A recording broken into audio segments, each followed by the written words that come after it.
ಹಳೆಯ ಕಾಲದ ಹಸಿರಿನಿಂದ ಆವರಿಸಿಕೊಂಡಿದ್ದ ಒಂದು ಸಣ್ಣ ಗ್ರಾಮದಲ್ಲಿ ಧರ್ಮೇಶ್ ಎಂಬ ಒಬ್ಬ ದೇಶಿ ವೈದ್ಯನು ವಾಸಿಸುತ್ತಿದ್ದ.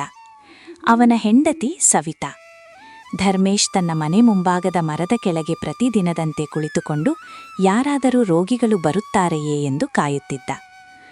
ಆದರೆ ಇಂದು ಕೂಡ ಯಾರೂ ಬಂದಿರಲಿಲ್ಲ. ಗಾಳಿ ಬೀಸುತ್ತಿತ್ತು, ಒಣ ಎಲೆಗಳು ನೆಲದ ಮೇಲೆ ಕುಡಿಯುತ್ತಿವೆ. ಅವನ ಕಣ್ಣಲ್ಲಿ ನಿರಾಶೆ ತುಂಬಿತ್ತು. ಇದು ಏನೋ ಸಮಯ ಬಂದ್ಬಿಟ್ಟಿದೆ. ನನ್ನ ಔಷಧಿ ಯಾರಿಗೂ ಬೇಡವಾಗಿ ಬಿಟ್ಟಿದೆಯೇ? ಅವನು ನಿಟ್ಟುಸಿರು ಬಿಟ್ಟು ಎದ್ದು ಬಾಗಿಲು ಮುಚ್ಚಿ ಒಳಗೆ ಹೋಗುತ್ತಾನೆ. ಮನೆ ಒಳಗೆ ಸವಿತಾ ಹಾಸಿಗೆಯ ಮೇಲೆ ಕುಳಿತಿದ್ದಳು. ಅವಳ ಮುಖದಲ್ಲಿ ಸ್ವಲ್ಪ ದಣಿವು ಸ್ಪಷ್ಟವಾಗಿತ್ತು. ಏನಾಯ್ತು? ಇಂದು ಯಾರೂ ಬಂದಿಲ್ಲವೇ? ಇಲ್ಲ, ಕಳೆದ 5 ದಿನಗಳಿಂದ ನೋಡಿದರೆ 10 ಜನರೂ ಬಂದಿಲ್ಲ. ಹಿಂದಿನಂತಿಲ್ಲ ಈಗ. ಪರವಾಗಿಲ್ಲ, ನಿಧಾನವಾಗಿ ಎಲ್ಲ ಸರಿಯಾಗುತ್ತೆ. ಏನು ಸರಿಯಾಗತ್ತೆ? ಈಗ ಎಲ್ಲರೂ ಆಸ್ಪತ್ರೆ ಹೋಗ್ತಾರೆ. ಯಾರಿಗೂ ನಮ್ಮೇಲೆ ನಂಬಿಕೆ ಇಲ್ಲ. ನಮ್ಮ ದೇಶಿ ಔಷಧಿಗಳಲ್ಲಿರೋ ಶಕ್ತಿ ಆ ಇಂಗ್ಲಿಷ್ ಔಷಧಿಗಳಲ್ಲಿ ಇರೋದಿಲ್ಲ. ಅದು ಸತ್ಯ. ಆದರೆ ಜನರಿಗೆ ಬೇಗ ಫಲ ಬೇಕು. ಅವರಿಗೆ ಕಾಯೋ ಸಮಯ ಇಲ್ಲ. ಹೌದು, ಇಂದಿನ ಕಾಲವೇ ಬೇರೆ.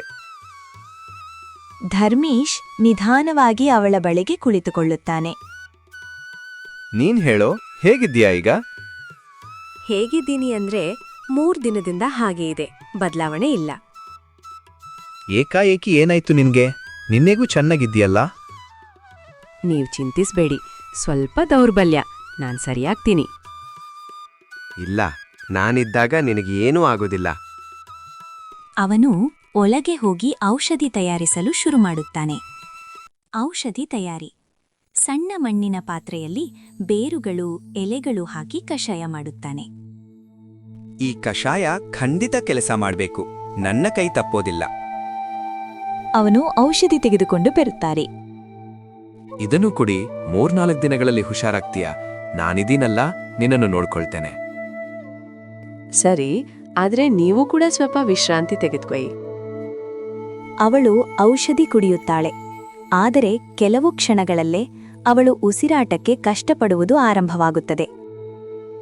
ಅಯ್ಯೋ, ಉಸಿರು ಸರಿಯಾಗಿ ಬರ್ತಾ ಇಲ್ಲ. ಸವಿತಾ, ಶಾಂತವಾಗು. ನಿಧಾನವಾಗಿ ಉಸಿರು ತೆಗೆದುಕೋ. ನನಗೆ ವಾಂತಿ ಬರುತ್ತಿದೆ. ಅವಳು ಹಾಸಿಗೆಯ ಕೆಳಗೆ ವಾಂತಿ ಮಾಡುತ್ತಾಳೆ. ಇದು ಏನಾಗಿದೆ? ದಿನದಿಂದ ದಿನಕ್ಕೆ ಸ್ಥಿತಿ ಕೆಡ್ತಾ ಇದೆ. ನಾನ್ ಸರಿಯಾಗ್ತೀನಿ, ನೀವೇ ಚಿಂತಿಸ್ಬೇಡಿ. ಧರ್ಮೇಶ್ ಕಣ್ಣಲ್ಲಿ ನೀರು ತುಂಬುತ್ತದೆ. ಹೇಗೆ ಚಿಂತಿಸಬಾರದು? 2 ವಾರ ಆಯಿತು. ನಾನು ಎಲ್ಲ ಔಷಧಿ ಪ್ರಯತ್ನಿಸಿದೆ, ಆದರೆ ಪ್ರಯೋಜನ ಇಲ್ಲ. ನೀನೇ ನನ್ನಲ್ಲಿರುವ ಏಕೈಕ ವ್ಯಕ್ತಿ. ನೀನಿಲ್ಲದಿದ್ರೆ ನಾನು ಬದುಕಲ್ಲ. ನಾನು ಹೋಗೋದಿಲ್ಲ. ನೀನ್ ಹೀಗೆ ಮಾತನಾಡಬೇಡ. ಹಠಾತ್ ಧರ್ಮೇಶ್ ಎದ್ದು ಹೊರಗೆ ಓಡುತ್ತಾನೆ. ರೀ, ಎಲ್ಲಿಗೆ ಹೋಗ್ತೀರಾ? ಒಂದು ಅಪರೂಪದ ಸಸ್ಯ ಇದೆ, ಅದನ್ನು ತೆಗೆದುಕೊಂಡು ಬರುತ್ತೇನೆ. ಅದು ಸಹಾಯ ಮಾಡಬಹುದು. ಅವನು ಹೊರಟು ಹೋಗುತ್ತಾನೆ. ಮಧ್ಯದಲ್ಲಿ ಅವನ ಸ್ನೇಹಿತ ಮಹೇಶ್ ಅವನನ್ನು ತಡೆಯುತ್ತಾನೆ. ಅಯ್ಯೋ ಧರ್ಮೇಶ್, ಎಲ್ಲಿಗೆ ಹೊರಟಿರುವೆ? ಯಾಕೋ ತುಂಬಾ ಆತುರದಲ್ಲಿದ್ದಂಗ. ಮಹೇಶ್, ಸವಿತಾ ತುಂಬಾ ಅಸ್ವಸ್ಥ. ನಾನು ಒಂದು ಸಸ್ಯ ತರಕ್ ಹೋಗ್ತಿದ್ದೀನಿ. ಏನು? ಮತ್ತೆ ಅದೇ ಸಸ್ಯನ?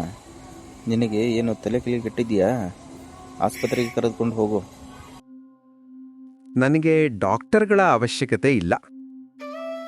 ನೋಡು ಧರ್ಮೇಶ್, ಈಗ ನಿನ್ನ ಹಠ ಮುಖ್ಯ ಅಲ್ಲ, ನಿನ್ನ ಹೆಂಡತಿ ಮುಖ್ಯ. ಅವಳ ಪ್ರಾಣ ಈಗ ಮುಖ್ಯವಾಗಿರಬೇಕು. ಧರ್ಮೇಶ್ ತನ್ನೊಳಗೆ ಯೋಚಿಸುತ್ತಾನೆ. ನಾನು ತಪ್ಪಾ ಅಥವಾ ನಾನು ನಂಬಿದ ದಾರಿಯೇ ಸರಿಯಾ? ಸ್ವಲ್ಪ ಹೊತ್ತಿನ ನಂತರ ಸರಿ, ನಾನು ಅವಳನ್ನು ಆಸ್ಪತ್ರೆಗೆ ಕರ್ಕೊಂಡೋಗ್ತೀನಿ. ಮಹೇಶ್ ನಿಟ್ಟುಸಿರು ಬಿಡುತ್ತಾ,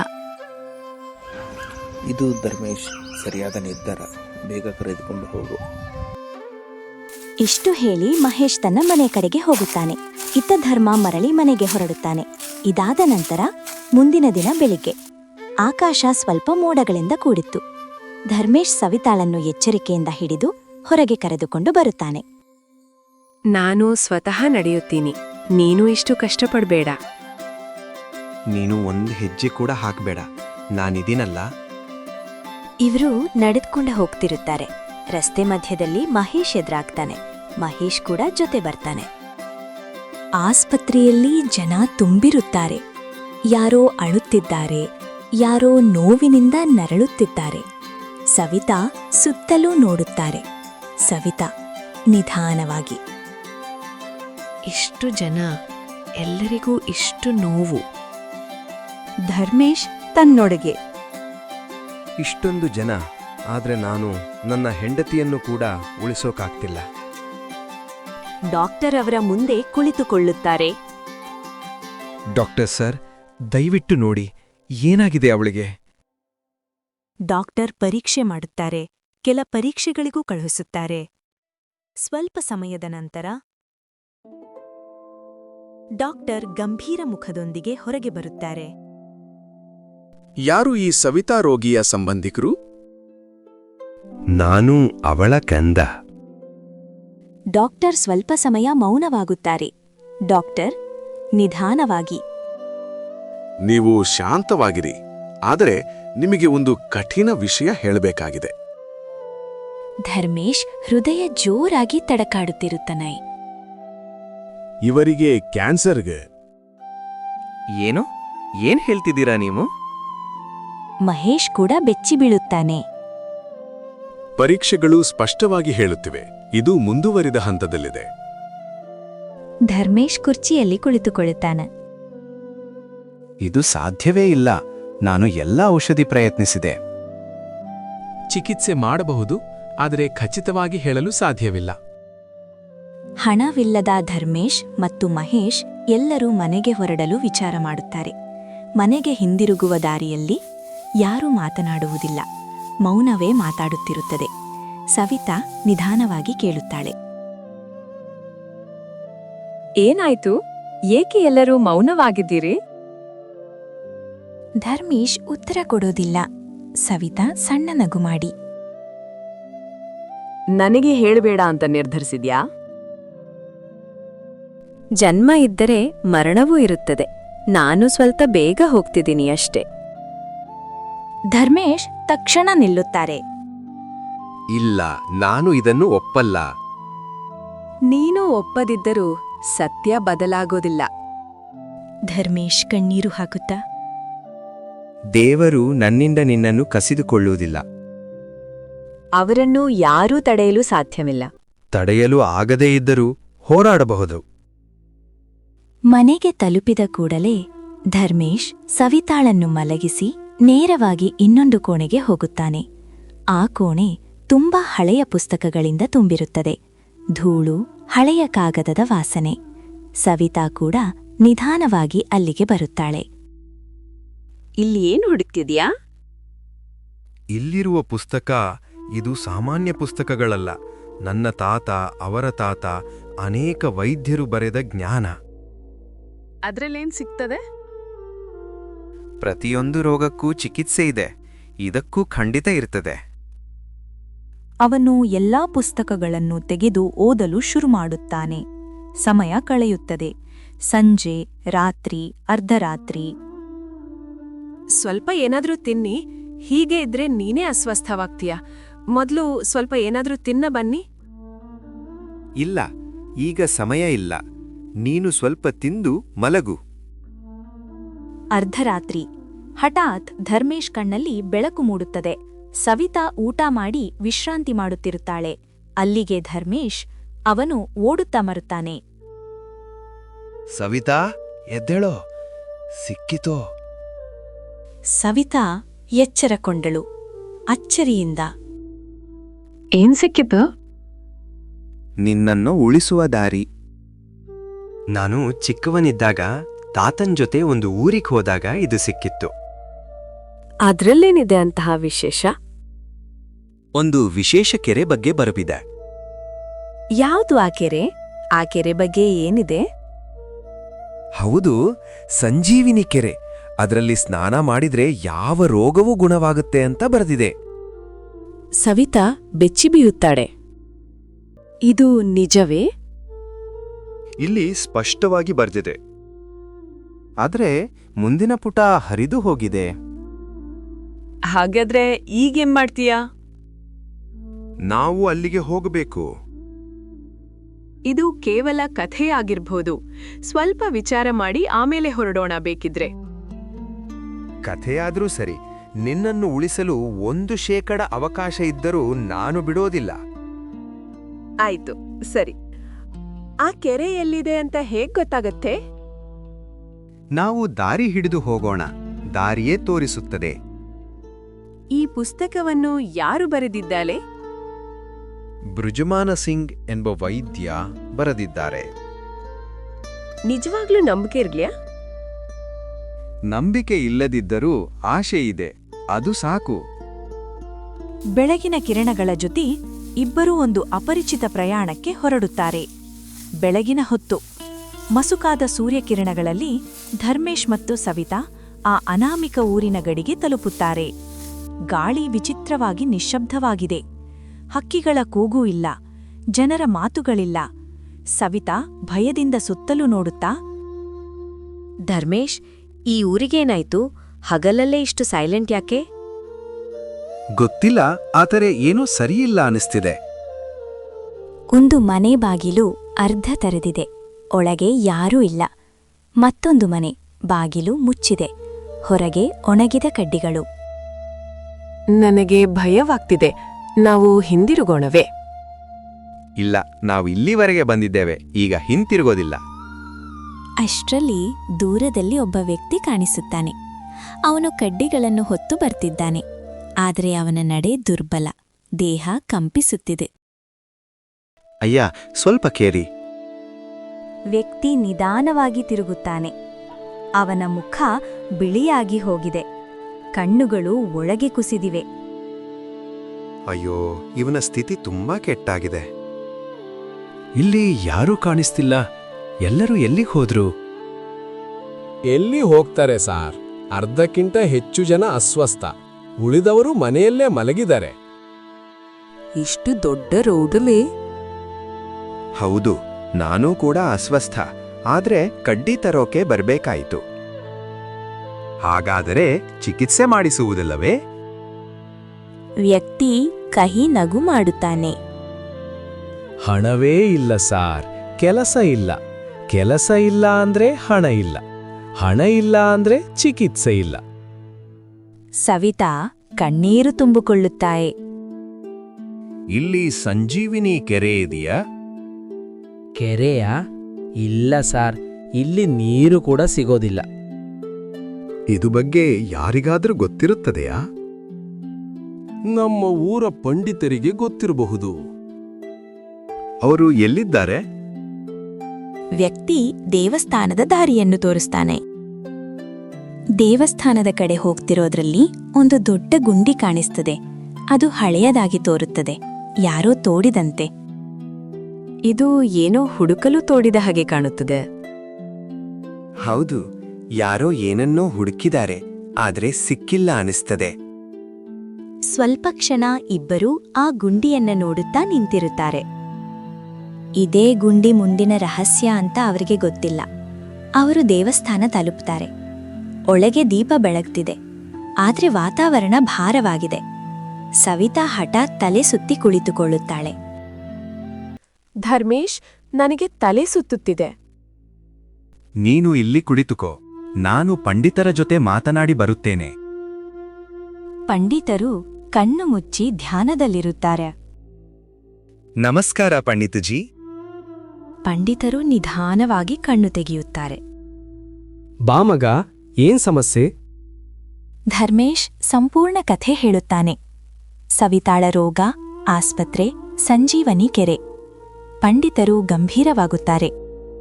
ಮಗ, ನೀನು ಬಂದಿರುವ ಈ ಊರಿನ ಪ್ರತಿಯೊಬ್ಬರೂ ಅಸ್ವಸ್ಥ. ಅಂದರೆ ಇಲ್ಲಿ ನನಗೆ ಸಹಾಯ ಸಿಗೋದಿಲ್ಲವೇ? ಮತ್ತೆ ಆ ಕೆರೆಯ ವಿಷಯಕ್ಕೆ ಬಂದರೆ ನಾನು ಕೂಡ ಕೇವಲ ಕಥೆ ಕೇಳಿದ್ದೇನೆ. ಧರ್ಮೇಶ್ ಮುಖ ಕುಸಿಯುತ್ತದೆ. ಧರ್ಮೇಶ್ ತಕ್ಷಣ ಪುಸ್ತಕ ತೋರಿಸುತ್ತಾನೆ. ಈ ಪುಸ್ತಕದ ಲೇಖಕ ಬೃಜಮಾನ ಸಿಂಗ್. ನಿಮ್ಗೆ ಗೊತ್ತೇ? ಹೌದು, ಅವರು ತುಂಬಾ ದೊಡ್ಡ ವೈದ್ಯರು. ಪಂಡಿತರೇ, ಅವರು ಇನ್ನೂ ಜೀವಂತವೇ? ಹೌದು, ಆದರೆ 98 ವರ್ಷ. ಮಾತನಾಡಲು ಕೂಡ ಕಷ್ಟ. ನಾನು ಅವರನ್ನು ಭೇಟಿ ಮಾಡಬಹುದೇ? ಬಾ, ನಾನ್ ಕರ್ಕೊಂಡೋಗ್ತೇನೆ. ಧರ್ಮೇಶ್ ಸವಿತಾಳ ಬಳಿ ಬರುತ್ತಾನೆ. ನಾನು ಬ್ರಿಜಮಾನ ಸಿಂಗ್ ಅವರನ್ನು ಭೇಟಿ ಮಾಡ್ತೀನಿ. ನೀನಿಲ್ಲಿ ವಿಶ್ರಾಂತಿ ತೆಗೆದುಕೋ. ಬೇಗ ಬಾ. ನಾನು ನಿನ್ನನ್ನು ಒಂಟಿಯಾಗಿ ಬಿಡೋದಿಲ್ಲ. ಬೇಗ ಬರ್ತೀನಿ. ಹಳೆಯ ಮನೆ, ಒಳಗೆ ಮೌನ. ಬ್ರಿಜಮಾನ ಸಿಂಗ್ ಹಾಸಿಗೆಯಲ್ಲಿ ಮಲಗಿದ್ದಾರೆ. ಸಿಂಗ್ ಸರ್, ಈ ಹುಡುಗ ನಿಮ್ ಜೊತೆ ಮಾತಾಡ್ಬೇಕು ಅಂತ ದೂರದಿಂದ ಬಂದಿದ್ದಾರೆ. ಅದಕ್ಕೆ ನಿಮ್ಮನ್ನ ಭೇಟಿ ಮಾಡಿಸಲು ಕರೆದುಕೊಂಡು ಬಂದಿದ್ದೇನೆ. ಧರ್ಮೇಶ್ ಹತ್ತಿರ ಹೋಗಿ ನಿಧಾನವಾಗಿ ಮಾತನಾಡ್ತಾನೆ. ಸ್ವಾರ್ಥವಿಲ್ಲದ ಮನಸ್ಸು, ಸೇವಾಭಾವ. ಆ ಕೆರೆ ನಿನ್ನ ಬಳಿಗೆ ಬರುತ್ತದೆ. ನೀನು ಅದರ ಬಳಿಗೆ ಹೋಗ್ಬೇಡ. ಧರ್ಮೇಶ್ ಬೆಚ್ಚಿ ಬೀಳುತ್ತಾನೆ. ಅದು ಹೇಗೆ ಸಾಧ್ಯ? ಆದರೆ ಬ್ರಿಜಮಾನ ಮತ್ತೆ ಮೌನವಾಗ್ತಾರೆ. ಸಂಜೆ ಭಯ. ಸಂಜೆ ಆಗ್ತದೆ. ಇಡೀ ಊರು ಖಾಲಿ. ಯಾರೂ ಹೊರಗಿಲ್ಲ. ಧರ್ಮೇಶ್ ಪಂಡಿತರ ಬಳಿ ಹೋದಿ. ಇಲ್ಲಿ ಜನರಿಗೆ ಏನಾಯ್ತು? ಹಣದ ಕೊರತೆ, ಚಿಕಿತ್ಸೆ ಇಲ್ಲ. ನಿಧಾನವಾಗಿ ಎಲ್ಲರೂ ಅಸ್ವಸ್ಥ. ಧರ್ಮೇಶ್ ಆಲೋಚನೆಗೆ ಒಳಗಾಗುತ್ತಾನೆ. ಸ್ವಾರ್ಥವಿಲ್ಲದ ಮನಸ್ಸು, ಸೇವಾಭಾವ. ಹಠಾತ್ ಅವನ ಕಣ್ಣುಗಳಲ್ಲಿ ದೃಢತೆ ಮೂಡುತ್ತದೆ. ಪಂಡಿತಜಿ, ಯಾರು ಅಸ್ವಸ್ಥರಾಗಿದ್ದಾರೋ ಅವರನ್ನು ನನ್ನ ಬಳಿ ಕಳುಹಿಸಿ. ನಿನ್ನ ಬಳಿನ ಎತಕೆ ಎಂದು ಗೊತ್ತಾಗಲಿಲ್ಲ. ನಾನು ವೈದ್ಯ, ನಾನು ಸಹಾಯ ಮಾಡ್ತೀನಿ. ಸಂಜೆ ಕತ್ತಲಾಗುತ್ತಾ ಹೋಗುತ್ತದೆ. ಆಕಾಶದಲ್ಲಿ ಕಾಗೆಗಳ ಕೂಗು, ಗ್ರಾಮದಲ್ಲಿ ಭಯಾನಕ ಮೌನ. ಆದರೆ ಧರ್ಮೇಶ್ ಮನಸ್ಸಿನಲ್ಲಿ ಒಂದು ಹೊಸ ನಿರ್ಧಾರ ಮೂಡಿತ್ತು. ಸೇವೆಯ ಆರಂಭ. ಧರ್ಮೇಶ್ ದೇವಸ್ಥಾನದ ಹೊರಗೆ ನಿಂತು ಜೋರಾಗಿ ಹೇಳುತ್ತಾನೆ. ಯಾರಾದರೂ ಅಸ್ವಸ್ಥರಾಗಿದ್ದರೆ ನನ್ನ ಬಳಿ ಬನ್ನಿ, ನಾನು ಸಹಾಯ ಮಾಡ್ತೀನಿ. ಮೊದಲು ಯಾರೂ ಬರುವುದಿಲ್ಲ. ಸ್ವಲ್ಪ ಸಮಯದ ನಂತರ ಒಬ್ಬ ವೃದ್ಧ ನಿಧಾನವಾಗಿ ಬರುತ್ತಾನೆ. ಮಗ, ಹಲವು ತಿಂಗಳುಗಳಿಂದ ನನಗೆ ಜ್ವರ. ನನ್ನ ದೇಹವೇ ದುರ್ಬಲವಾಗಿದೆ. ಕಾಕಾ, ಚಿಂತಿಸ್ಬೇಡಿ, ನಾನ್ ನೋಡ್ತೀನಿ. ಧರ್ಮೇಶ್ ಅವನನ್ನು ಹಿಡಿದು ಕುಳಿತುಕೊಳ್ಳಲು ಹೇಳುತ್ತಾನೆ. ಅವನು ನಾಡಿ ಪರೀಕ್ಷಿಸುತ್ತಾನೆ. ಕಣ್ಣುಗಳಲ್ಲಿ ಗಮನ. ಇದು ಕೆಲಸ ಮಾಡ್ತದೆಯಾ ಮಗ? ನೀವು ನಂಬಿಕೆ ಇಟ್ಟು ಕುಡಿಯಿರಿ. ದೇವರು ಸಹಾಯ ಮಾಡ್ತಾನೆ. ಮುಂದಿನ ದಿನ ಅದೇ ವೃದ್ಧ ಮತ್ತೆ ಬರ್ತಾನೆ. ಆದ್ರೆ ಈ ಬಾರಿ ಮುಖದಲ್ಲಿ ಚೈತನ್ಯ. ವೃದ್ಧ ಸಂತೋಷದಿಂದ, ಮಗ, ನನ್ನ ಜ್ವರ ಕಡಿಮೆಯಾಗಿದೆ. ದೇಹ ಹಗುರವಾಗಿದೆ. ಇದನ್ನು ಕೇಳಿ ಇನ್ನೂ ಜನರು ಬರಲು ಶುರು ಮಾಡುತ್ತಾರೆ. ಜನರ ಹರಿವು. ನನ್ ಮಗನಿಗೆ 2 ವಾರದಿಂದ ಕೆನ್ನು. ನನಗೆ ಹೊಟ್ಟೆ ನೋವು ತುಂಬ ಇದೆ. ನನ್ನ ಕೈಗಳು ಕೆಲಸ ಮಾಡ್ತಿಲ್ಲ. ಧರ್ಮೇಶ್ ಎಲ್ಲರನ್ನೂ ಸಹನೆಯಿಂದ ನೋಡುತ್ತಾನೆ. ಚಿಕಿತ್ಸೆಯ ದೃಶ್ಯ. ಒಬ್ಬ ವ್ಯಕ್ತಿ ಹೊಟ್ಟೆ ನೋವಿನಿಂದ ನರಳುತ್ತಾನೆ. ಇಲ್ಲಿ ಮಲಗಿ, ನಾನ್ ನೋಡ್ತೀನಿ. ನೀವು ಏನೂ ಚಿಂತಿಸ್ಬೇಡಿ. ಅವನು ನಿಧಾನವಾಗಿ ಹೊಟ್ಟೆ ಒತ್ತುತ್ತಾನು. ಅಯ್ಯೋ, ನೋವು. ಶಾಂತವಾಗು, ನಿನ್ನ ಧರಣಿ ತಪ್ಪಿಹೆ. ಸ್ವಲ್ಪ ಸಮಯದಲ್ಲಿ ವ್ಯಕ್ತಿ ಆಶ್ಚರ್ಯದಿಂದ ಎದ್ದು ಕುಳಿತುಕೊಳ್ಳುತ್ತಾನೆ. ಅಯ್ಯೋ, ಈಗ ನೋವೇ ಇಲ್ಲ. ಜನರು ಬೆರಗಾಂಗುತ್ತಾರೆ. ಒಬ್ಬ ಬಾಲಕ, ಅಮ್ಮ, ನನಗೆ ಈಗ ಚೆನ್ನಾಗಿದೆ. ಅಷ್ಟರಲ್ಲಿ ಮತ್ತೊಬ್ಬ ಮಹಿಳೆ ಗುಣಮುಖಳಾಗುತ್ತಾಳೆ. ನನ್ಗೂ ಕೂಡ ಹುಷಾರಾಯ್ತು. ಇದು ದೇವರ ಕೈಯೇ ಇರಬೇಕು.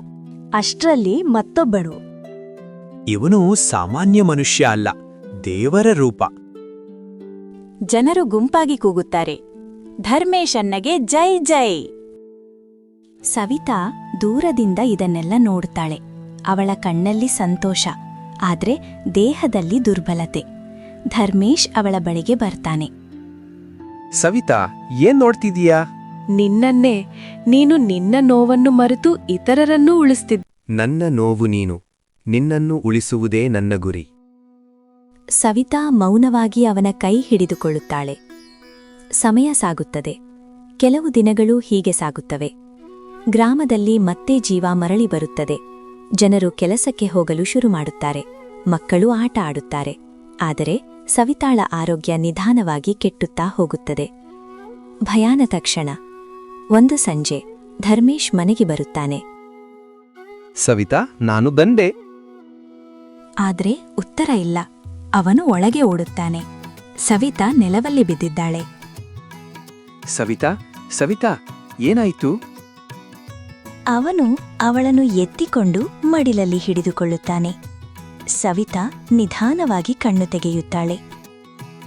ನೀವು ಬಂದಿರಾ? ನನ್ ಕಾಯ್ತಿದ್ದೆ. ನಿನಗೇನಾಯ್ತು? ನೀನು ಹೀಗೆ ಯಾಕೆ? ನನ್ನ ಸಮಯ ಬಂದಿರಬಹುದು. ಇಲ್ಲ, ಹೀಗ್ ಮಾತಾಡ್ಬೇಡ. ನನ್ನನ್ನು ಹೋಗಲು ಬಿಡಿ.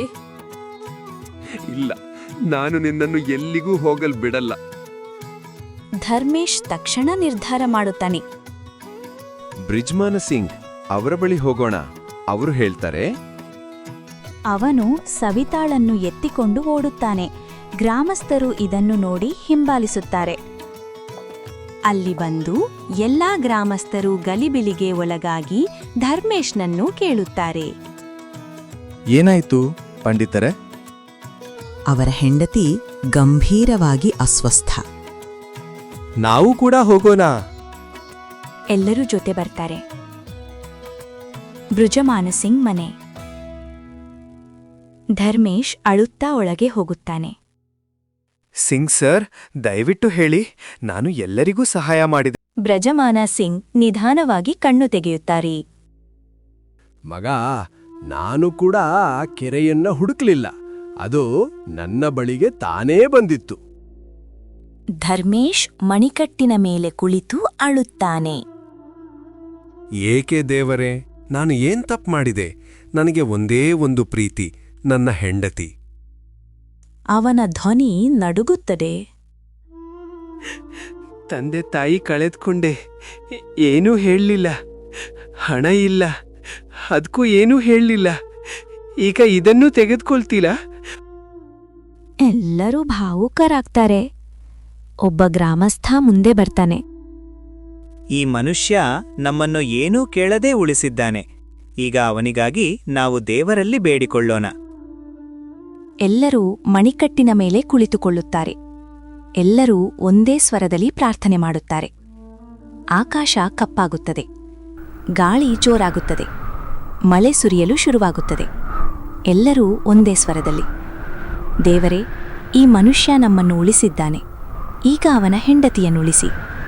ಅಷ್ಟರಲ್ಲಿ ಒಬ್ಬ ವೃದ್ಧ. ಅವನು ನಮಗೆ ಜೀವ ಕೊಟ್ಟ. ಈಗ ನೀವವನಿಗೆ ಜೀವನ ಕೊಡಿ. ಒಬ್ಬ ಮಹಿಳೆ ಅಳುತ್ತಾ,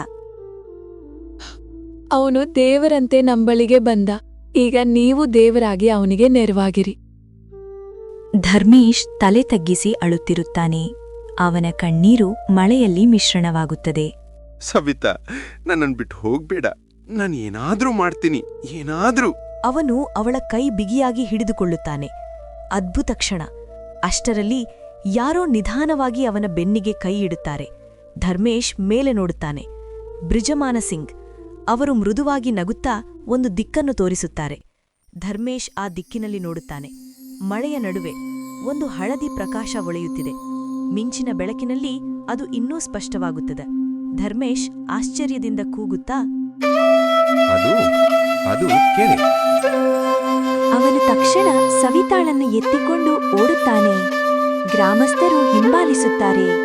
ಅವರು ಹತ್ತಿರ ಹೋಗುತ್ತಾ ಇದ್ದಂತೆ ಅದು ಒಂದು ದೊಡ್ಡ ಕೆರೆಯಾಗಿ ಕಾಣಿಸುತ್ತದೆ. ಮಳೆಯ ನೀರಿನಿಂದ ತುಂಬಿಕೊಂಡಿದೆ. ಇದೇ ನಾವು ಗುಂಡಿ ಅಂತ ಭಾವಿಸಿದ್ದದ್ದು. ಮನಸ್ಸಿನಲ್ಲಿ ಗೊಂದಲ ಇದ್ದಾಗ ಮುಂದೆ ಇರುವ ಸತ್ಯವೂ ಕಾಣೋದಿಲ್ಲ. ಅವನು ನಿಧಾನವಾಗಿ ಕೆರೆಯಲ್ಲಿ ಇಳಿಯುತ್ತಾನೆ. ಸವಿತಾಳನ್ನು ತನ್ನ ಮಡಿಲಲ್ಲಿ ಹಿಡಿದುಕೊಂಡೆ. ನೀರು ಅವಳ ದೇಹವನ್ನು ಮುಟ್ಟುತ್ತದೆ. ಸ್ವಲ್ಪ ಕ್ಷಣ ಮೌನ. ಎಲ್ಲರೂ ಉಸಿರು ಹಿಡಿದು ನೋಡುತ್ತಾರೆ.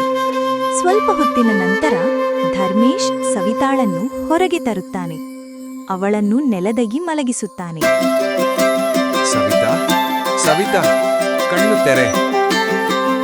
ಕ್ಷಣಗಳು ಕಳೆಯುತ್ತವೆ. ಹಠಾತ್ ಸವಿತಾ ನಿಧಾನವಾಗಿ ಕಣ್ಣು ತೆಗೆಯುತ್ತಾಳೆ. ಧರ್ಮೇಶ್ ಕಣ್ಣೀರು ಹಾಕುತ್ತಾನೆ. ಸವಿತಾ, ನೀನ್ ಹಿಂತಿರುಗಿ ಬಿಟ್ಟೆ. ಅವನು ಅವಳನ್ನು ಅಪ್ಪಿಕೊಳ್ಳುತ್ತಾನೆ. ನೀನು ನನ್ನನ್ನು ಬಿಡೋದಿಲ್ಲ ಅಂತ ಗೊತ್ತಿತ್ತು. ನೀನು ಎಷ್ಟು ಹಠಮಾರಿ. ದೇವರು ನಿನ್ನ ಹಠಕ್ಕೆ ತಲೆಬಾಗಬೇಕಾಯಿತು. ಧರ್ಮೇಶ್ ಸುತ್ತಲೂ ನೋಡುತ್ತಾನೆ. ಗ್ರಾಮಸ್ಥರು ಎಲ್ಲರೂ ನಿಂತು ನೋಡುತ್ತಿದ್ದಾರೆ. ನಾನು ಮಾತ್ರ ಅಲ್ಲ, ಇವರೆಲ್ಲರೂ ಸೇರಿ ಪ್ರಾರ್ಥಿಸಿದ್ರು. ಅದಕ್ಕೆ ದೇವರು ಕೇಳಿದ್ರು. ಎಲ್ಲರೂ ಸಂತೋಷದಿಂದ ಕಣ್ಣೀರಿಡುತ್ತಾರೆ. ಧರ್ಮೇಶ್ ಜೋರಾಗಿ ಹೇಳುತ್ತಾನೆ, ಎಲ್ಲರೂ ಈ ಕೆರೆಯಲ್ಲಿ ಸ್ನಾನ ಮಾಡಿ, ನಿಮ್ಮ ರೋಗಗಳೆಲ್ಲ ಹೋಗ್ತವೆ. ಜನರು ಒಬ್ಬೊಬ್ಬರಾಗಿ ಕೆರೆಯಲ್ಲಿ ಇಳಿಯುತ್ತಾರೆ. ವೃದ್ಧರು, ಮಕ್ಕಳು, ಮಹಿಳೆಯರು. ಕೆಲವೇ ಕ್ಷಣಗಳಲ್ಲಿ ಎಲ್ಲರ ಮುಖದಲ್ಲಿ ಚೈತನ್ಯ. ಅವರು ಹೊರಗೆ ಬರುತ್ತಾರೆ. ಹಠಾತ್ ಕೆರೆ ನಿಧಾನವಾಗಿ ಮಾಯವಾಗಲು ಶುರುವಾಗುತ್ತದೆ. ಕೆಲವೇ ಕ್ಷಣಗಳಲ್ಲಿ ಅದು ಸಂಪೂರ್ಣ ಕಾಣೆಯಾಗುತ್ತದೆ. ಜನರು ಬೆಚ್ಚಿ ಬೀಳುತ್ತಾರೆ. ಅಯ್ಯೋ, ಇದು ಏನಾಯಿತು? ಧರ್ಮೇಶ್ ಮೃದುವಾಗಿ ನಗುತ್ತಾನೆ. ಈ ಕೆರೆ ತನ್ನ ಕೆಲಸ ಮುಗಿಸ್ತು. ಈಗ ಇದಕ್ಕೆ ಅಗತ್ಯವಿಲ್ಲ. ಬ್ರಜಮಾನ ಸಿಂಗ್ ದೂರದಿಂದ ಹೇಳ್ತಾಳೆ. ಸ್ವಾರ್ಥವಿಲ್ಲದ ಮನಸ್ಸು, ಸೇವಾಭಾವ, ಅಲ್ಲಿ ದೇವರು ಇರುತ್ತಾನೆ. ನಿಸ್ವಾರ್ಥ ಸೇವೆ ಮಾಡಿದಾಗ, ಇತರರ ನೋವನ್ನು ತಮ್ಮದಾಗಿಸಿದಾಗ ದೇವರು ಸ್ವತಃ ನಮ್ಮ ಕಡೆ ಬರುತ್ತಾನೆ. ಸ್ವಾರ್ಥವಿಲ್ಲದ ಸೇವೆ ಮಾಡಿದರೆ ದೇವರು ನಿಮ್ಮ ಜೊತೆ ನಿಂತುಕೊಳ್ಳುತ್ತಾನೆ. ಈ ಕಥೆ ನಿಮಗೆ ಇಷ್ಟವಾದರೆ ಲೈಕ್, ಶೇರ್ ಮತ್ತು ಸಬ್ಸ್ಕ್ರೈಬ್ ಮಾಡೋದನ್ನು ಮರೆಯಬೇಡಿ. ಧನ್ಯವಾದಗಳು. ಆದಷ್ಟು ಬೇಗ ಮತ್ತೆ ಸಿಗೋಣ.